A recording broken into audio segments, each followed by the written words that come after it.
नानी की बातें, नानी के किस्से, नानी की कहानियाँ, कभी-कभी मेरे जो रिलेटिव्स हैं, मेरे रिश्तेदार हैं, मेरे मम्मी-पापा भी लविंगली कभी बैठते हैं तो बोलते हैं, कहते हैं हमें नहीं पता था कि तुम्हारी नानी, हम उनको जहेजी बोलते थे, तुम्हारी नानी जो है तुम इतना बड़ा इम्पैक्ट छोड़ जाएगी तुम्हारे ऊपर, इतना बड़ा इम्पैक्ट छोड़ेगी। तो उस ज़माने में तो वो बहुत कैजुअल लेते थे उस चीज़ को कि ठीक है, टाइम स्पेंड करता है नानी के साथ, नानी भी लाडला है, कहते हैं ना, वो बेटा एक लाडला होता है, तो लाडला वाला एक वो रहता था। लेकिन मैं सच मैं शेयरिंग करना चाहता हूँ आपके साथ कि मेरा जो समय अपनी नानी के साथ बीता, और उसमें से कुछ बातें मैं आपसे, may be it will take about 10-20 videos, लेकिन मैं शेयर करूँगा आपसे, क्योंकि मैं हर फोरम में बोलता हूँ मिसेस विलियम्स, नानी विलियम्स, मिसेस विलियम्स ने इंस्पायर किया, मोटिवेट किया नानी ने, तो उनके बारे में तो थोड़ा बहुत बोलना बनता है। नानी हमारी रहती थी, तो मैं एक पार्ट उसका बताता हूँ। ये ममफुटगंज के आगे मुरादाबाद, म्योराबाद नाम की जगह है इलाहाबाद में, गंगा जी के बिल्कुल किनारे। तो वहाँ वो उनका एक छोटा सा रूम था, मुश्किल से 15 बाय 10 का रूम था, उसमें वो रहती थी। तो मुझे अच्छा देखो कितना इम्पैक्ट होता है, मैं आज भी वैसे ही रह रहा हूँ जैसे मेरी नानी रहती थी। नानी सारा सामान जो है ट्रंक में रखती थी, आज भी मेरे पास 4 से 6 ट्रंक हैं, उसी के अंदर सब कुछ है। नानी के पास एक अलमारी होती थी, मेरे कमरे में भी एक अलमारी है। नानी के पास एक दीवान होता था, मेरे पास भी एक दीवान है। नानी के पास कुछ लिमिटेड बर्तन होते थे, मेरे पास भी कुछ लिमिटेड बर्तन होते हैं। मुझे उनका स्टाइल ऑफ लिविंग बहुत अच्छा लगता था, जबकि मेरे पापा जो हैं वो कर्नल रहे, फिर ब्रिगेडियर रहे और बहुत सीनियर पोजीशंस में रहे। तो आपको तो पता है मिलिट्री स्टेशन कैंटोनमेंट में कैसा होता है, बड़े बड़े बंगलोज होते हैं, 3-3 एकड़ 5-5 एकड़ के बंगलोज होते हैं, और जो कमरे भी थे, मतलब अगर जिन घरों में हम रहते थे, अगर मैं चाहूँ कि 4 कमरे सिर्फ मेरे लिए रहें तो वो भी पॉसिबल था। लेकिन जो मज़ा नानी के वो 15 बाय 10 के कमरे में आता था ना, वो इट्स मतलब मैं समझा नहीं सकता वो कैसे। और शायद वही कॉपीकैट, फोटोस्टैट, ज़ेरॉक्स, वही चीज़ अननोइंगली, अनकॉन्शियसली मैं भी कर रहा हूँ आज, है ना। मैं उसी तरह से रहता हूँ, मयूर विहार में मेरा एक कमरा है, और तकरीबन उसी साइज़ का कमरा है, उसी तरह के ट्रंक हैं, उसी तरह की अलमारी, उसी तरह का दीवान है, उसी तरह का एक छोटा सा बाथरूम है, एक छोटी सी किचननेट, उसी तरह से मैं रह रहा हूँ। सो ये भी चीज़ मैं अभी कोविड के टाइम शायद मैंने रियलाइज़ की कि the way my grand mother lived, I also live the same way. मुझे खुद नहीं पता था, मुझे खुद नहीं ये रियलाइजेशन थी कि मैं भी उसी तरह से जी रहा हूँ, है ना।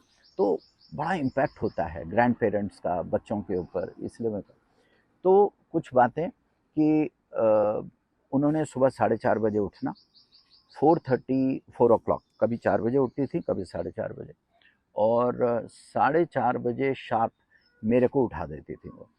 4:30 और 5 के बीच में आप यकीन मानिए, एक कप अच्छी बढ़िया अदरक वाली चाय, और फ्रेशन अप होना, ब्रश करना, बाथरूम जाना, कपड़े चेंज करना। तो वो कहती थी अपना नाइट सूट बदलो, जो नाइट क्लोथ्स हैं वो पहन के तुम पढ़ोगे नहीं।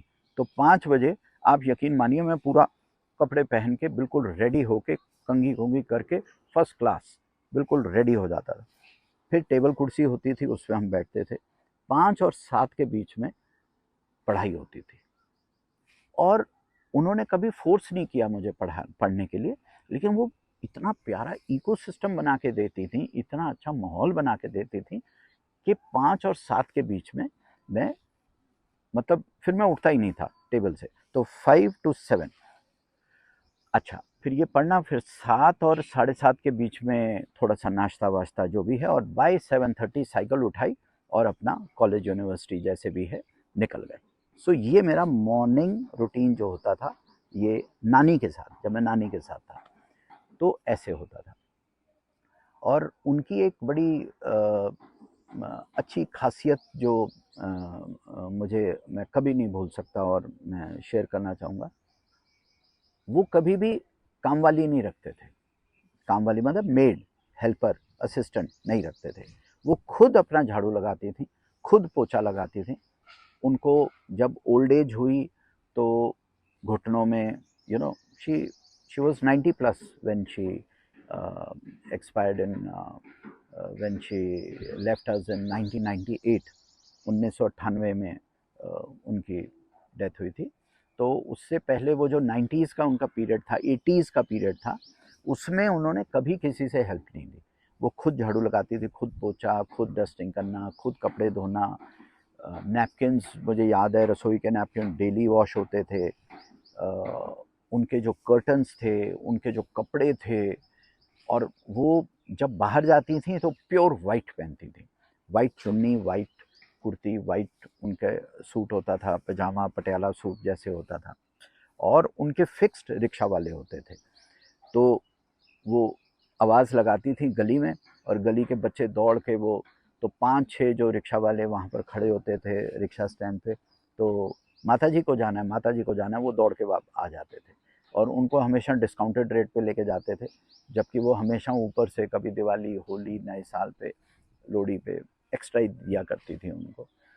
और उनकी एक बड़ी मज़ेदार बात थी, तो ये आखिरी पॉइंट मैं बताऊंगा इस वीडियो के लिए। फ्राइडेज़ को पहले ना, एक आजकल तो नेटफ्लिक्स का ज़माना है, कभी भी देख लो, कुछ भी कर लो। फ्राइडे को फर्स्ट डे फर्स्ट शो, उन्होंने कोई भी नई पिक्चर आई उन्होंने देखनी ही देखनी है।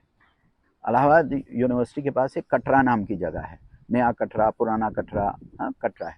तो लक्ष्मी एक थिएटर होता था वहाँ। आप यकीन मानो कई साल मैंने उनको देखा है। एवरी फ्राइडे अमिताभ बच्चन की, विनोद खन्ना उनका फेवरेट होता था। धर्मेंद्र और विनोद खन्ना उनके फेवरेट होते थे। राजेश खन्ना सेकंड कैटेगरी में आता था। तो मुमताज़ उनको बहुत अच्छी, ये वजंती माला, हेमा मालिनी, वो ज़माना था।